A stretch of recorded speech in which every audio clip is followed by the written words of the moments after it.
तो दोस्तों, एक और नया दिन और मैं बलजीत परमार हाजिर हूँ एक नई कहानी, एक नया किस्सा लेकर। आज हम बात करेंगे उस आदमी की और उस ठिकाने की। पहले ठिकाने की बात कर लेते हैं जहाँ पे एक ज़माने में इकबाल मिर्ची का डांस बार चला करता था, जिसका नाम था फिशरमैन बॉब। देखते देखते, चलते चलते कुछ सालों के बाद वहाँ पर एक 15 फ्लोर की बिल्डिंग बन जाती है, एक टावर बन जाता है जिसका नाम रखा जाता है सी जे टावर, सी जे हाउस।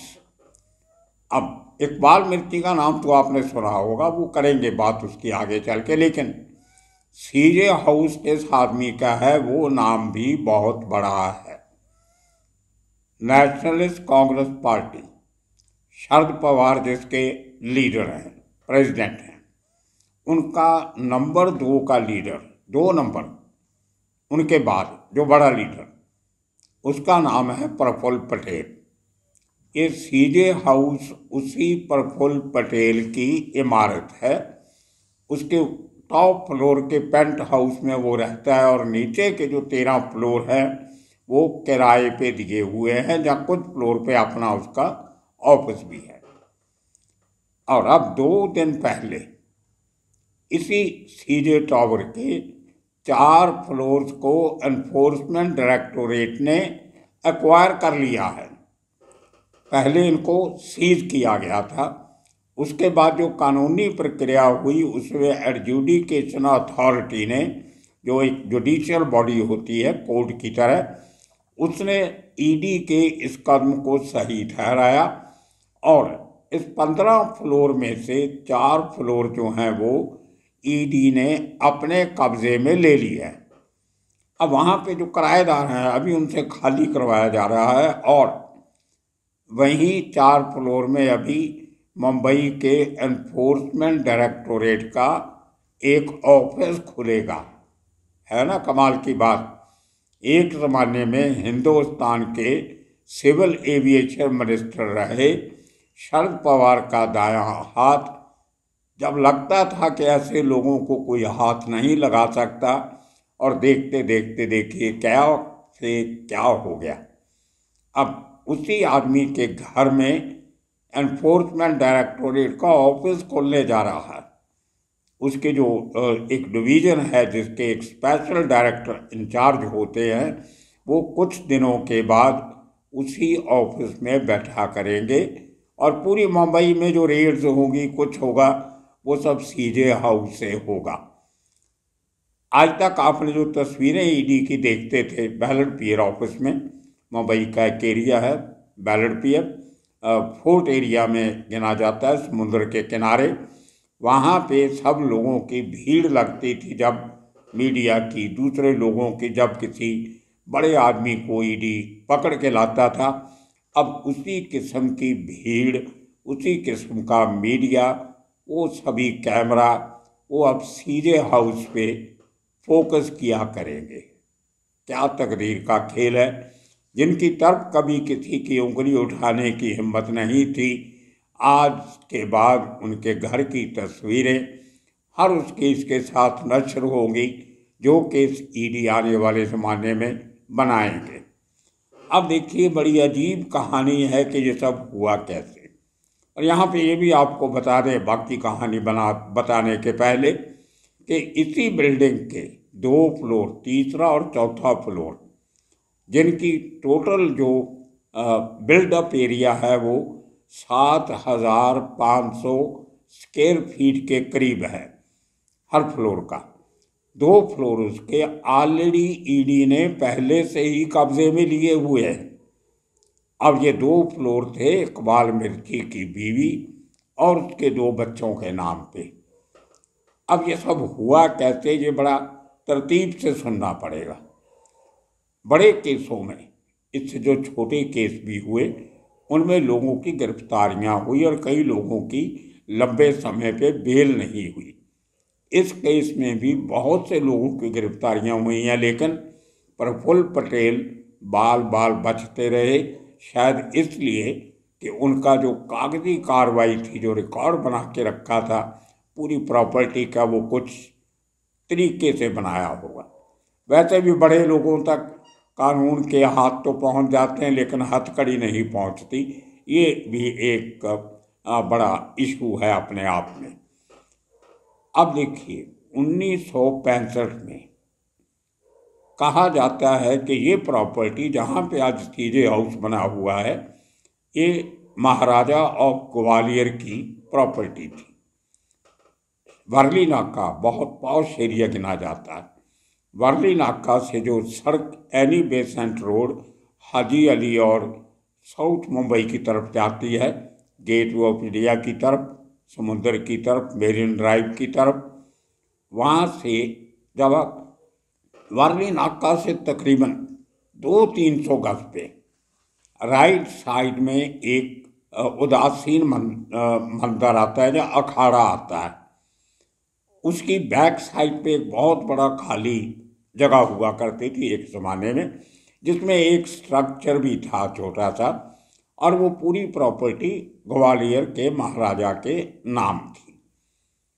लेकिन बहुत सालों से उसको कोई देखने करने वाला नहीं था। इस किस्म की काफ़ी सारी प्रॉपर्टीज वर्ली एरिया में ग्वालियर राजघराने की हैं। बहुत लोगों ने कब्जे वब्जे किए हुए हैं, काफ़ी कुछ वहाँ पे बना है।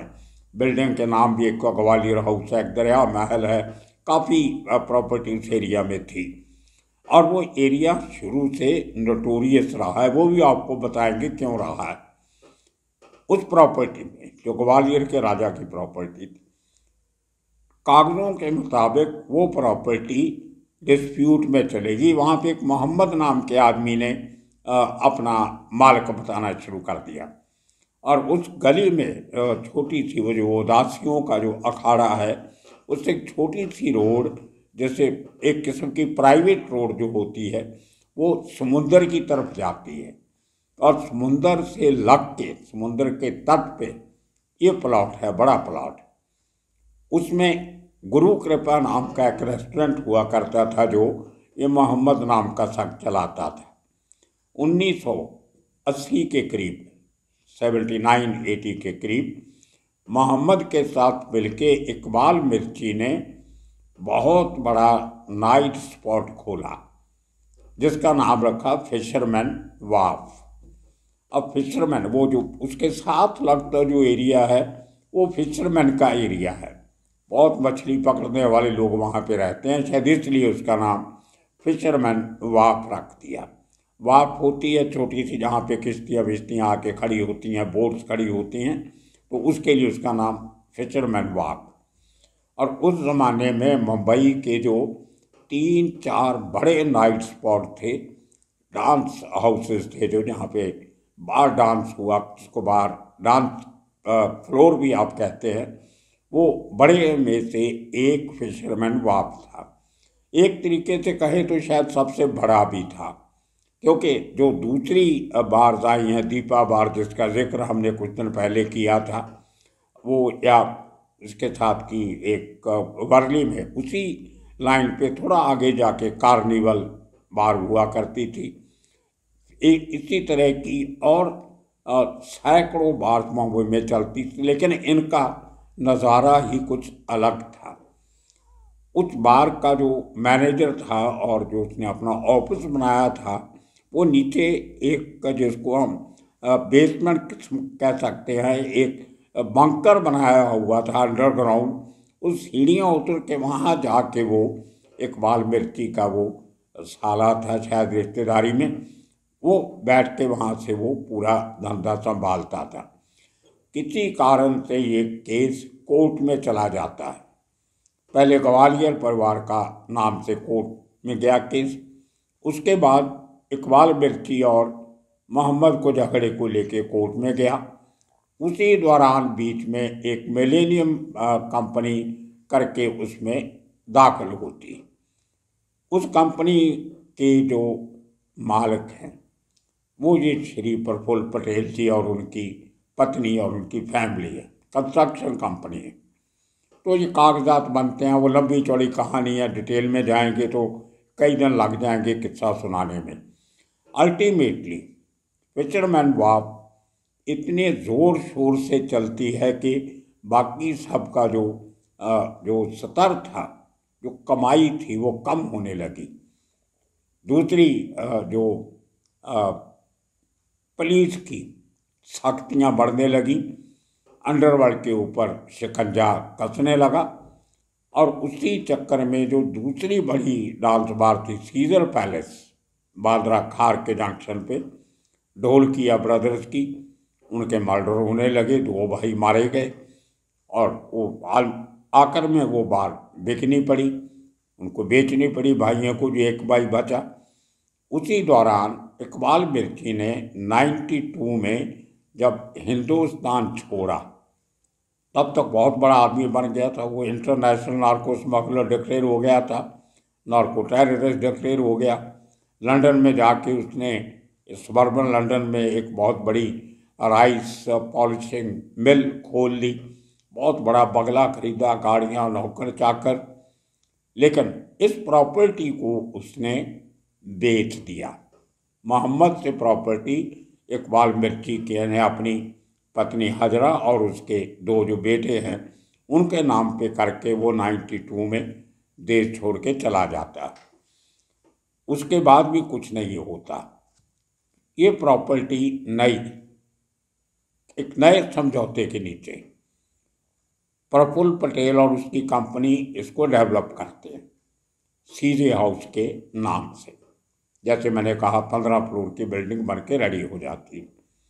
उसके बाद जब कुछ साल पहले अंडरवर्ल्ड के ऊपर जो बेनामी प्रॉपर्टीज जो उन्होंने बना के रखी थी, उनके खिलाफ जो एक अभियान चला, उसमें सबसे बड़ा अभियान इकबाल मिर्ची के खिलाफ चला।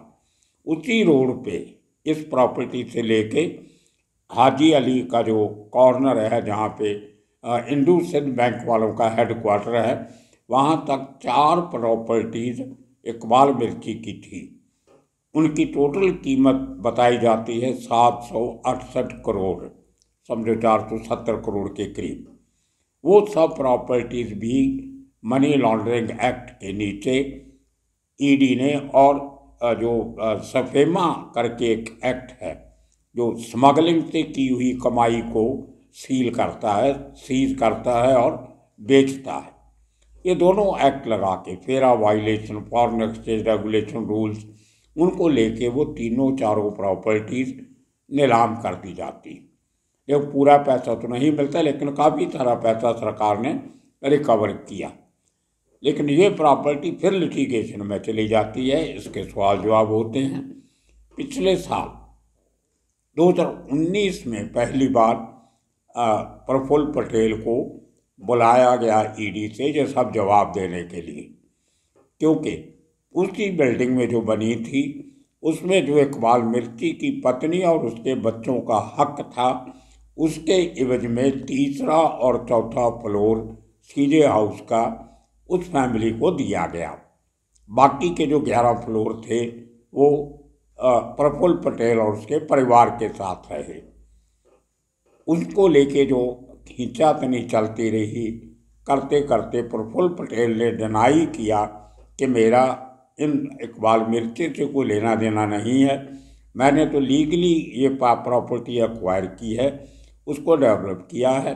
लेकिन उनके जो टेनेंसी राइट थे, प्रफुल्ल पटेल इकबाल मिर्ची की फैमिली को टेनेंट्स ट्रीट कर रहा था। जो पुराने उनकी बिल्डिंग में जो टेनेंसी राइट थे, उनके एवज में इनको 2 फ्लोर दिए गए। और वो 2 फ्लोर की कीमत वहाँ पे उस इलाके में लगाई जाए तो मेरे हिसाब से 70-80 करोड़ से कम नहीं होगी, ज़्यादा ही होगी, बल्कि उस ज़माने में इतनी होगी, आज तो बहुत ज़्यादा हो गई होगी। खैर, लंबा चौड़ा केस चला और अल्टीमेटली इकबाल मिर्ची और उसकी फैमिली को समन भेजे गए, वो नहीं आए। इकबाल मिर्ची की मौत हो जाती, उसकी बीवी और बच्चे लंदन से वापस कभी अपीयर नहीं हुए केस में।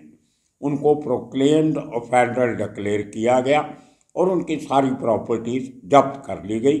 उसी चक्कर में ईडी ने उनके 2 फ्लोर पहले से ही जब्त कर रखे। अब 4 फ्लोर ये चले गए, 2 इकबाल मिर्ची के चले गए। 15 में से 6 फ्लोर जो है वो प्रफुल्ल पटेल के खाते से निकल जाते। अब बाकी उनके पास अभी भी है। अब देखना ये होगा कि आने वाले दिनों में ये केस आगे कैसे चलता है। प्रफुल्ल पटेल का कहना है कि हमें जो ऑर्डर अभी ये एडजुडिकेशन अथॉरिटी का आया है वो मंजूर है, हम इसके खिलाफ अपील करेंगे। अब जो एपीलेट ट्रिब्यूनल है उसमें केस जाएगा, उसमें फर्ज करो फिर प्रफुल्ल पटेल हार जाता है तो फिर हाई कोर्ट जाया जाएगा। उसके बाद अगर फिर केस लटकता है तो सुप्रीम कोर्ट तक बात जाएगी। तो समझिए आने वाले 14-15 साल जो हैं वो इसी लिटिगेशन में निकल जाएंगे। तब तक लोग भूल भी जाएंगे ईडी का केस क्या था, ईडी का मुकदमा क्या था, प्रफुल्ल पटेल कैसे फंसा कैसे बचा, इसका खुलासा तो जब फाइनल जजमेंट कभी सुप्रीम कोर्ट की आएगी तब होगा। लेकिन तब तक ये 6 के 6 फ्लोर ईडी के हाथ में। ये पहला मौका नहीं है जब इस किस्म की प्रॉपर्टी पे सरकार ने कब्जा ना किया। एक कोलाबा एरिया में, बहुत पॉश एरिया में, कोलाबा मार्केट के पास जहाँ पे स्टैंड थिएटर है, वहाँ पे एक वार्ड्रॉप होटल है, बहुत बड़ा, एक ज़माने में हुआ करता था, 3 स्टार होटल। बड़ी खूबसूरत बिल्डिंग है, अंग्रेज़ों के ज़माने की बनी हुई। उनका भी इसी किस्म का कोई फाइनेंशियल फ्रॉड किया था। कोई बख्शी साहब उसके कोई मालिक थे पुराने ज़माने में, और उस बिल्डिंग को पूरा सीज करके सरकार ने डीआरआई को दिया था। डीआरआई का हेडक्वार्टर एक ज़माने में मुंबई में डायरेक्टोरेट ऑफ रेवेन्यू इंटेलिजेंस का, वो इसी वार्ड्रॉप होटल में हुआ करता, जिसका जिक्र मैंने कई बार किया है कि जहाँ कौन कौन से बड़े केसेस के लिए जब प्रेस वाले जाते थे वार्ड्रॉप होटल में तो बड़े हैरान होते थे। हर होटल के कमरों में से सरकारी अफसर बैठ के काम करते थे। हर कमरे में अटैच बाथरूम, बड़ा अजीब सा लगता था कि आप ऑफिस में बैठे और उसके अंदर एक वॉशरूम भी है। तो ये पुराना किस्से चलते। ऐसी बहुत सी इमारतें हैं मुंबई में जहाँ पे जिनको सरकार ने सीज करके अपने ऑफिस वहाँ पे खोल रखे हैं।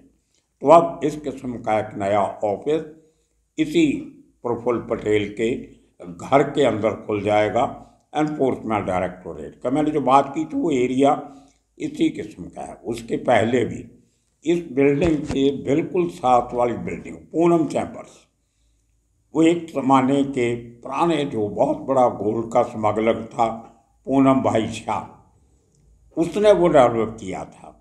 और उसी पूनम चैम्बर्स में बैंक फ्रॉड का अपने ज़माने का सबसे बड़ा मास्टरमाइंड, जो सबसे बड़ा घोटाला बैंकों का हुआ था, हर्षद मेहता।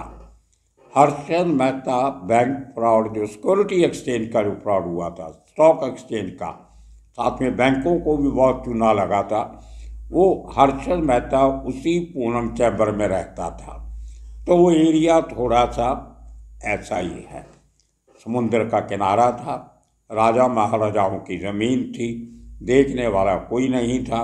तो स्मगलर्स और बदमाशों ने एरिया काबू कर लिए, बैंकों उनको रेगुलाइज करवा के बड़े बड़े टावर बना लिए, बड़ी अरबों करोड़ों की प्रॉपर्टी बना ली। तो देखते हैं कि अभी पॉलिटिकली प्रफुल्ल पटेल स्ट्रॉन्ग है, शरद पवार आज भी भारत की राजनीति में बहुत कारगर है। आने वाले दिनों में इसको किस तरह से इस प्रॉपर्टी को बचाया जाता है, जहाँ लीगल लड़ाई लड़ी जाती है, वो देखना होगा। तब तक आप इंतज़ार कीजिए, आने वाले दिनों में और कितने कहानियाँ लेके फिर हाजिर होंगे। तब तक आपका सबका बहुत बहुत शुक्रिया, धन्यवाद।